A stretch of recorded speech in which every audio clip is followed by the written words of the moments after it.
ঐতিহ্যবাহী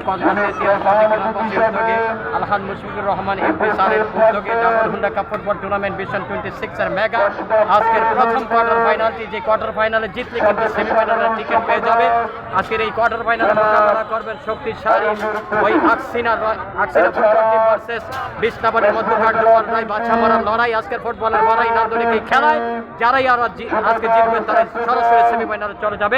অল্প কিছুক্ষণের মধ্যে কিন্তু খেলা অনুষ্ঠিত হবে। আমরা ধন্যবাদ জানাতে চাই এই ক্রীড়া যিনি সম্পৃক্ত প্রধান পৃষ্ঠপোষক সাইদুল খাঁ, আগামী দিনে কসবার উপজেলার ভাইস চেয়ারম্যান পদপ্রার্থী, পক্ষান্তরে আরও যারা রয়েছে বিএনপি মনা, ছাত্রদল, যুবদল, কৃষক দল, শ্রমিক দল, স্বেচ্ছাসেবক দল এবং মৎস্যজীবী দল সহ বিএনপি অঙ্গ সংগঠনের সবাই একাকার হয় কসবার মাটিতে দারুণ এই ফুটবল টুর্নামেন্টের অ্যারেঞ্জমেন্ট করেছে। সবাইকে আন্তরিক অভিনন্দন জানাচ্ছি। আপনাদের বিভিন্ন মিডিয়া, তার পাশে রয়েছে আমার ছোট ভাই উজ্জ্বল তার চমৎকার মিডিয়ার মাধ্যমে বহির্বিশ্ব কিন্তু এই খেলা উপভোগ করা যাচ্ছে। সেই জন্য আপনারা খেলার সাথে থাকবেন, মাদককে না বলবেন, ফুটবলকে হা বলবেন, আপনার সন্তানকে নৈতিক শিক্ষা দিবেন।